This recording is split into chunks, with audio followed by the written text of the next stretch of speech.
Kita mulai record. Nah, ini kemarin kita udah membahasnya yaitu berpikir komputasional. Nah, tahu? Berpikir komputasi.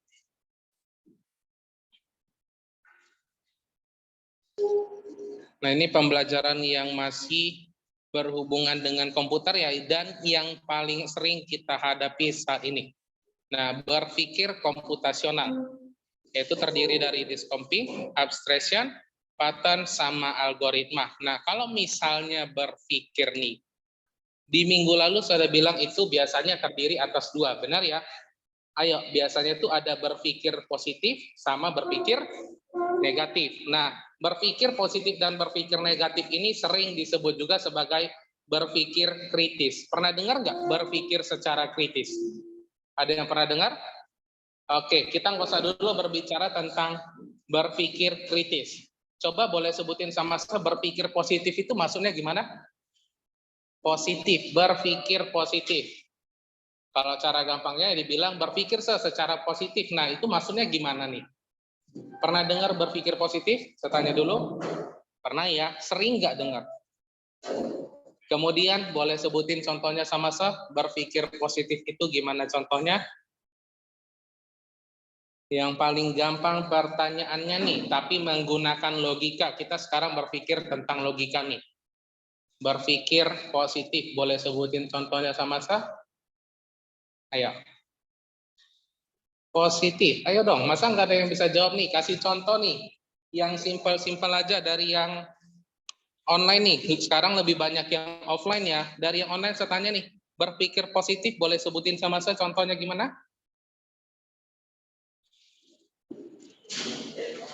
Oke, kalau positif berarti di sini nggak ada yang pernah berpikir positif ya, bawaannya negatif mulu. Nah, kalau berpikir negatif gimana?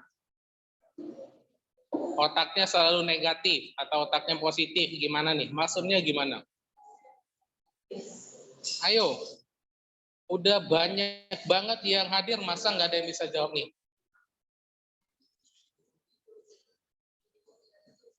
Oke, berpikir kalau dia tidak apa-apa, positif. Kalau negatifnya gimana? Atau boleh kasih contoh yang lebih agak lebih gimana nih? Misalnya nih, ada suatu kasus contohnya.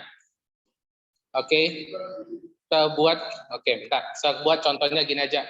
Di kelas 8A, diumumin jika misalnya ada yang tinggal satu orang. Satu orang laki-laki dan satu orang perempuan. Contohnya dulu. Cara kamu menanggapi positifnya gimana? Berpikir secara positif gimana? Masih belum tepat nih. Ayo gimana nih kalau berpikir positif gimana contohnya nih? Kalau misalnya dihadapin satu kasus, ada yang tinggal kelas satu orang dari laki-laki dan satu orang dari perempuan di kelas 8A. Berpikir positif itu gimana caranya? Bukan itu jawabannya, ya yang lain. Perempuan atau laki-laki nih. Ayo, jangan hakimin temannya. Kamu dulu coba yang jawab nih.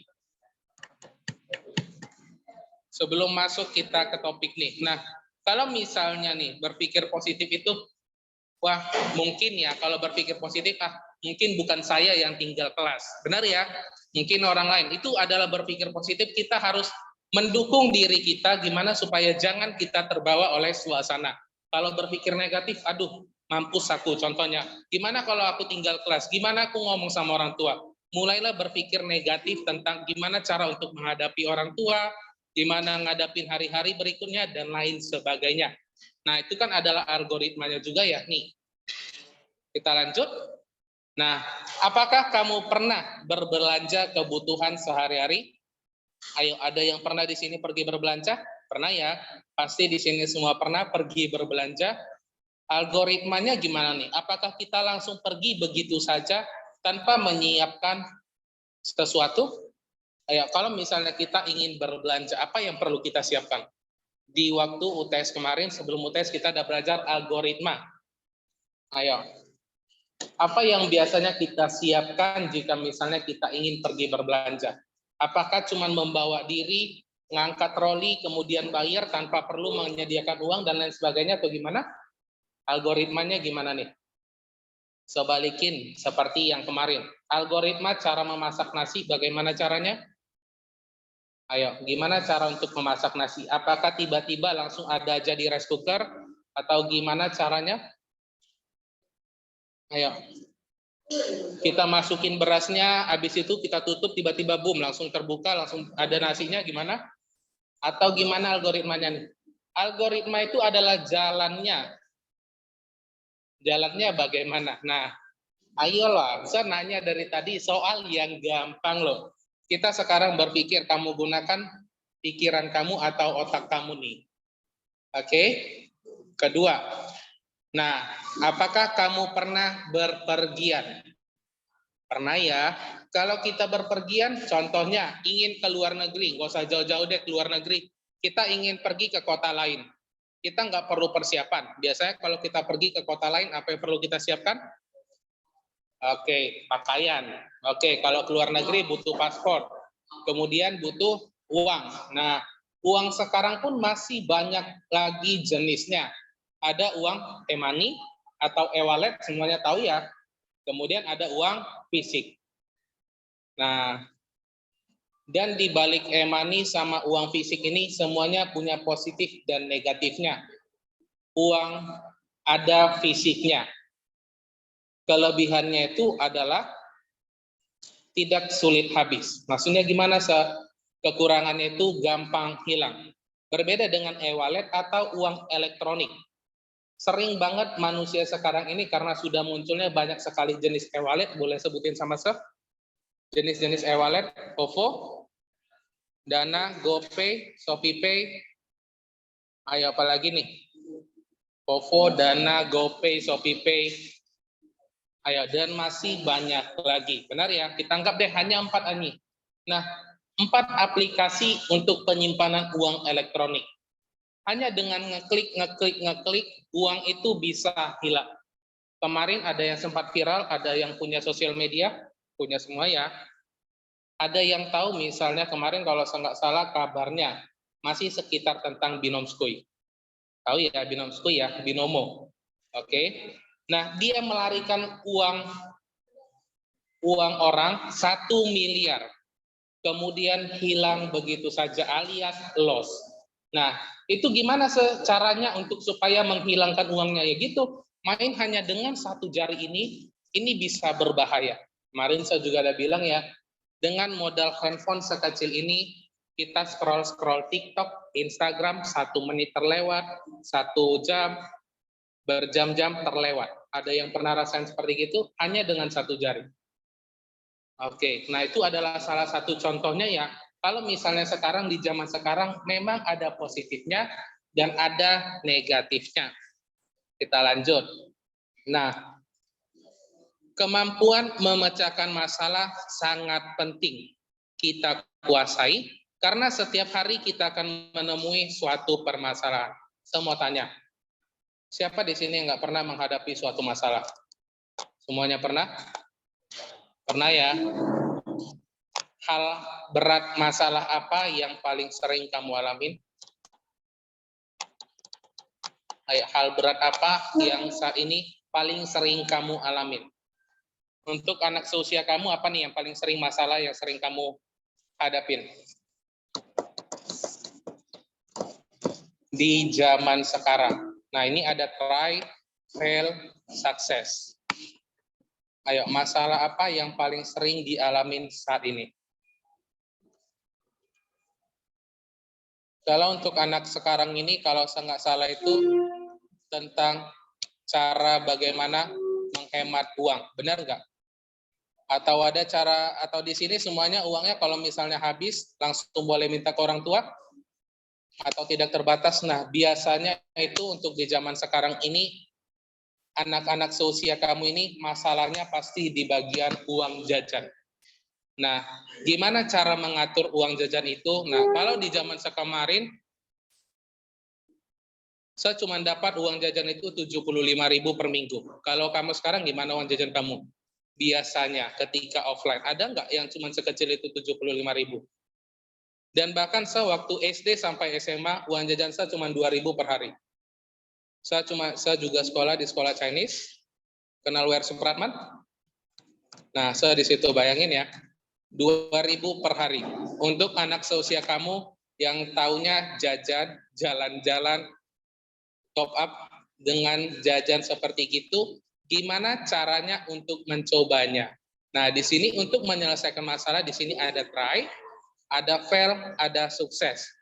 Ya, dari yang online saya tanya, boleh jelasin sama saya maksudnya ini bagaimana? Atau dari yang offline, buat satu kasus dahulu. Buat satu kasus tentang try, fail, success.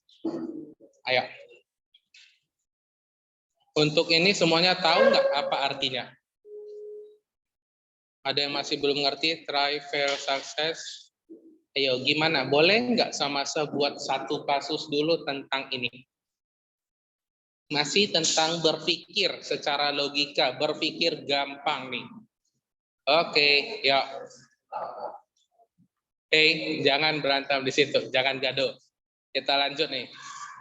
Saya nggak mau ya, di kelas 8A saya juga ngecap kalau kalian itu agak sedikit bandel ya. Oke, jangan sampai seperti gitu. Saya udah bilang kemarin ya, ini masih pembelajaran yang menarik. Dari ya, komputer itu pelajaran yang menarik. Saya coba buat yang bisa kamu mampuin. Boleh sebutin sama saya, kasih contoh. Try, fail, success. Dalam hal apa ini? Kita bawa aja di dalam suatu game. Oke, kita bawa ke dalam suatu game. Untuk anak sekarang, game yang mungkin ya, yang sering semainin itu Mobile Legends, semua tahu? Ada yang main? Oke. Di game Mobile Legends, hero apa yang paling sulit?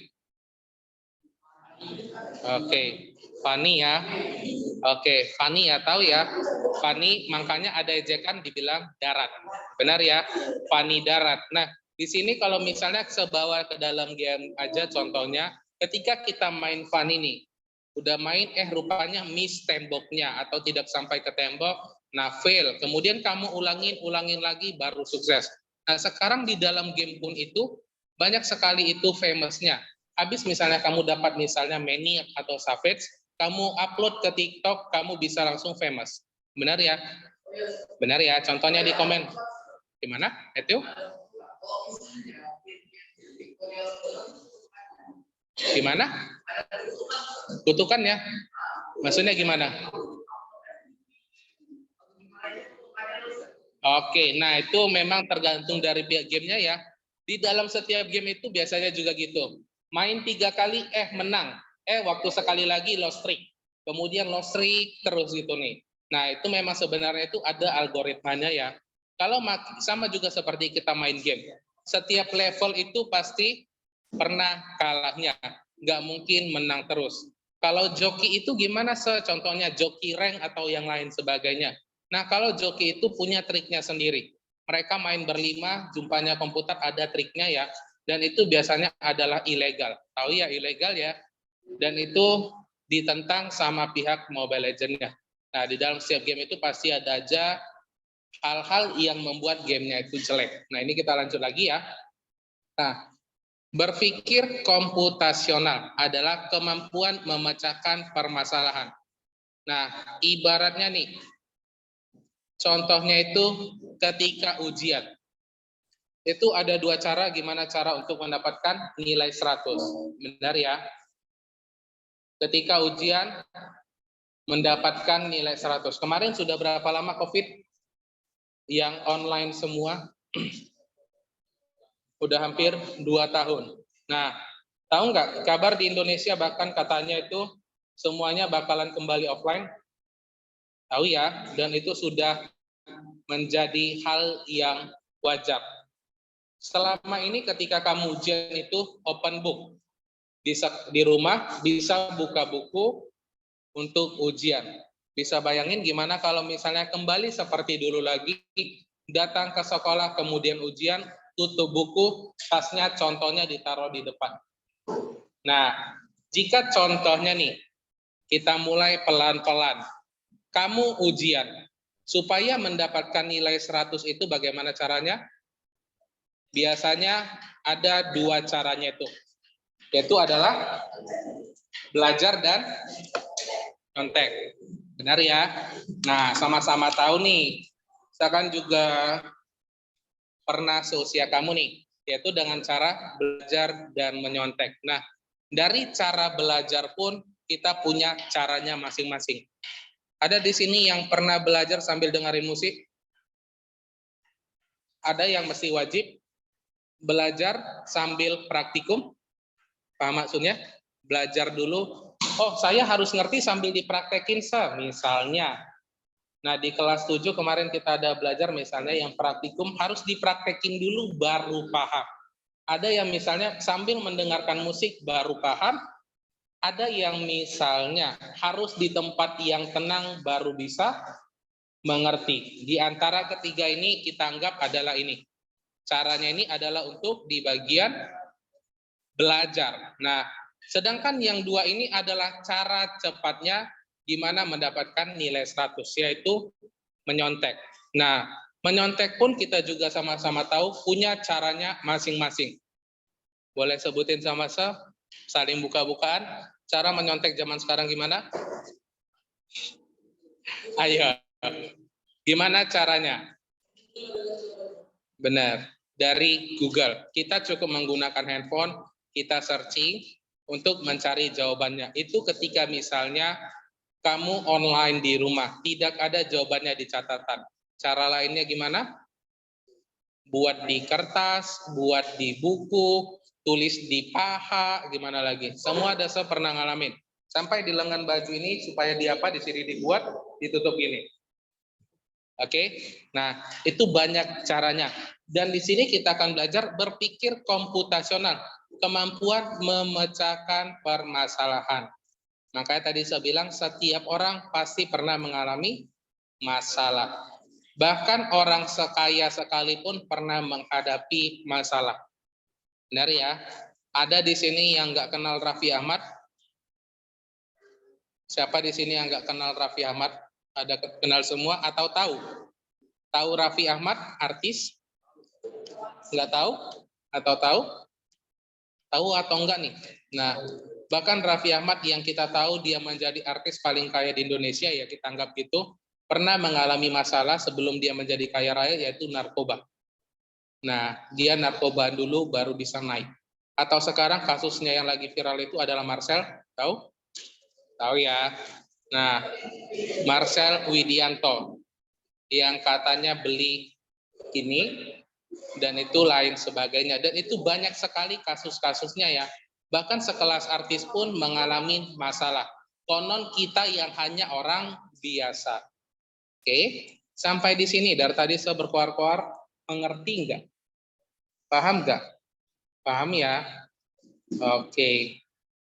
Nah, definisi berpikir komputasional. Berpikir untuk menyelesaikan suatu permasalahan secara menyeluruh, logis, dan teratur. Ulangin, untuk menyelesaikan masalah biasanya secara menyeluruh, logis, dan teratur. Maksudnya logis itu gimana, Sir? Menggunakan logika. Memang dalam setiap memecahkan masalah itu, ada suatu masalah kita harus menggunakan logika. Jika kita memecahkan masalah itu menggunakan amarah, biasanya tidak akan sempurna. Benar ya? Contohnya, memecahkan masalah itu ketika orang tua menyuruh kamu untuk nyuci piring. Nah, kamu lagi main game dan game itu tidak bisa di-pause. Tapi orang tua itu memaksa untuk menyuruh cuci piring. Biasanya itu akan terjadi suatu hal yang tidak dapat nilai sempurna. Entah itu ada yang banjir, airnya berserakan, kemudian baju kamu basah, dan lain sebagainya. Yang kedua, berpikir komputasi adalah teknik pemecahan masalah yang sangat luas wilayah dan penerapannya. Ini luas wilayah penerapannya. Yang ketiga, bisa digunakan untuk memecahkan permasalahan di berbagai bidang keahlian. Contohnya pada komputer. Nah, saya mau tanya, komputer itu punya otak atau tidak? Nah, ini kita udah mulai lagi ya masuk ke bagian komputer.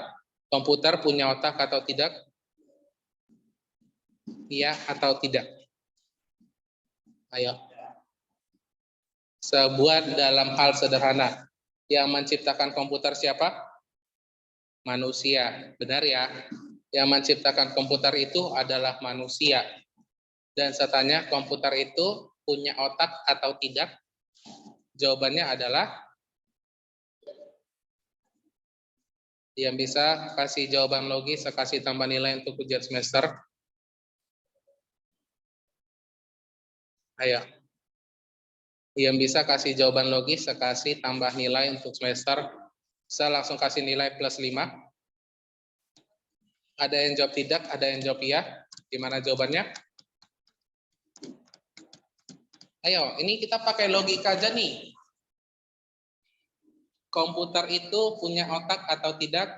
Jawabannya tidak. Nah, kemudian kenapa kalau misalnya kita mencari di komputer, jawabannya langsung ada? Pertanyaan simpel ya.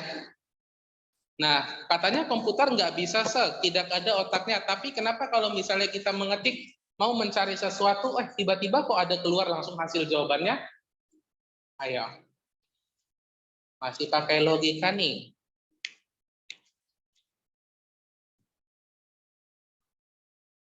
Sudah diprogram. Arti diprogram ini masih banyak. Nah, saya kasih tahu alasannya ya.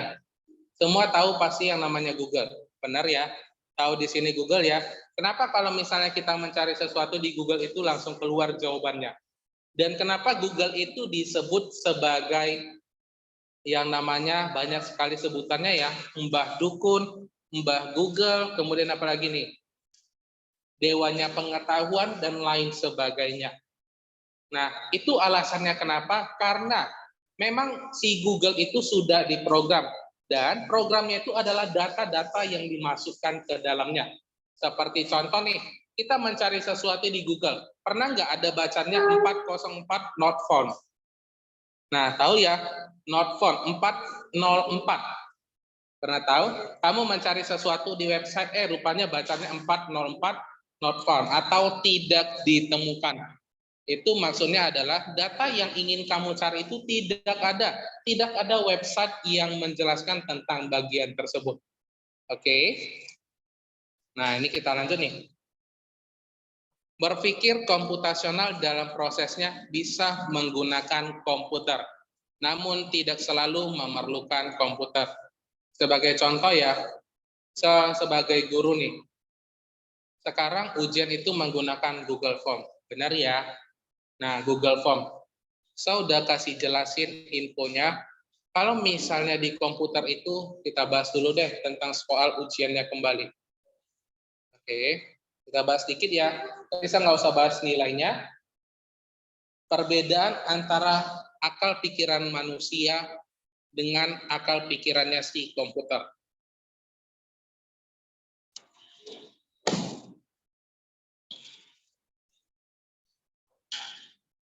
Oke, ini udah lewat 31. Yang hadir ada 17 ya. Tadi kayaknya ada 20-an deh.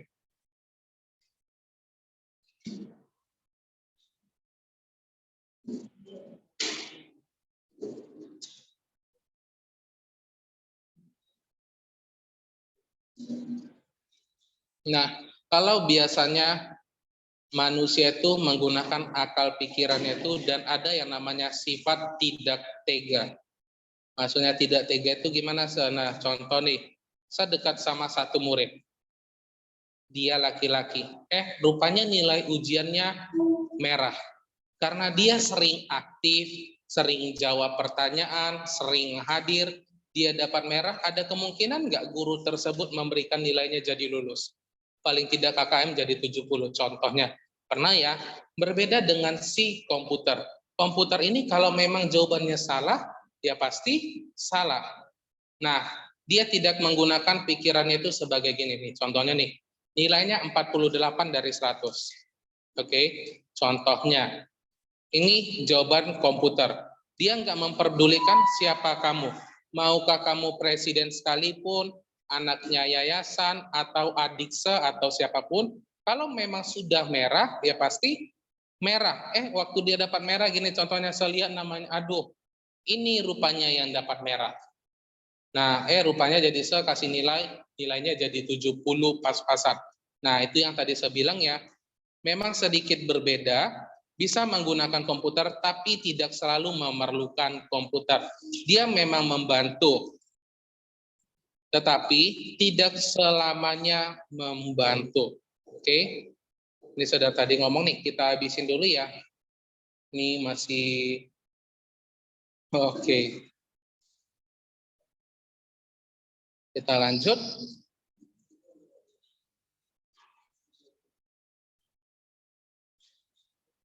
Oke. Berpikir komputasional merupakan suatu alat yang digunakan untuk menjelaskan bagaimana seharusnya komputer bekerja.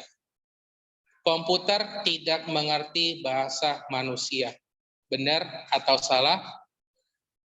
Ayo, komputer tidak mengerti bahasa manusia. Gimana untuk yang online? Buat Felis, Dedi, Wilbert nih. Komputer tidak mengerti bahasa manusia. Benar atau salah? Ayo, kalau misalnya yang bilang benar, tapi kenapa mereka misalnya kita mengetik bahasa, apalagi di handphone ya, kita salah mengetik atau typo itu biasanya ada koreksi dari keyboard. Kita buat tidak, kemudian keyboard itu akan otomatis berubah menjadi kata tidak, pakai kata baku, pakai K. Nah, komputer tidak mengerti bahasa manusia. Jawabannya adalah itu adalah tidak. Komputer tidak mengerti bahasa manusia. Oke.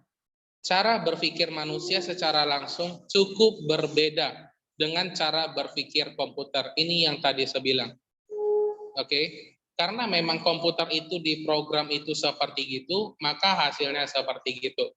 Banyak sekali, saya pasti yakin semua di sini pernah nonton film action yang ada robot-robotnya. Nah, katanya itu robot itu memang tidak memiliki hati. Nah, kalau memang dia diciptakan untuk memusnahkan manusia, memang itu adalah tugasnya. Semua di sini pernah nonton film Terminator? Pernah ya? Ada robot jahat dan ada robot baik. Robot jahatnya itu diprogram untuk menghancurkan bumi. Dan ada satu robot baiknya yang berguna untuk menyelamatkan manusia. Yaitu adalah contohnya itu, gimana caranya itu dia diprogram. Nah, dan terciptalah berpikir komputasional, yaitu program-program. Nah, ini saya tanya nih, berpikir komputasional dan berpikir kritis, apakah berbeda? Dari yang saya bilang, berpikir kritis itu berarti harus menyeluruh. Contohnya nih, aku ingin sukses. Yang kamu pikirkan gimana caranya supaya langsung sukses. Jangan langsung cuma, aku tinggal nikmatin harta orang tua, tiba-tiba sukses. Atau gimana? Dari yang sejelas ini, berpikir komputasional dan berpikir kritis itu sama atau berbeda? Atau misalnya jawabannya berbeda atau sama? Jawabannya itu adalah mirip, tapi tidak sama. Sekali lagi saya bilang, mirip tapi tidak sama. Sama seperti misalnya, ada orang kembar. Nah, di dalam setiap orang kembar pun itu memiliki perbedaan.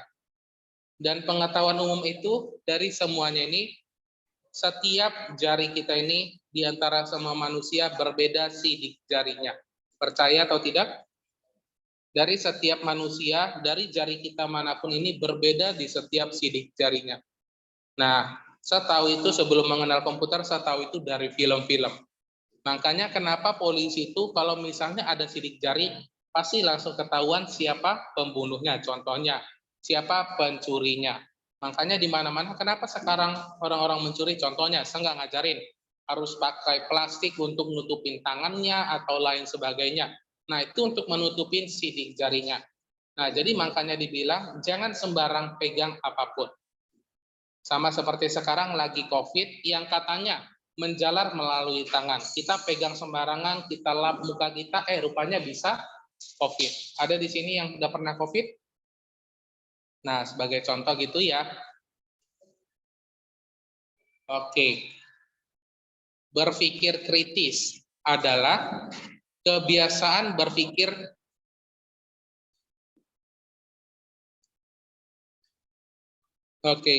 berpikir kritis adalah kebiasaan berpikir yang membantu kita menjadi lebih bijaksana, rasional, kreatif, dan ingin tahu.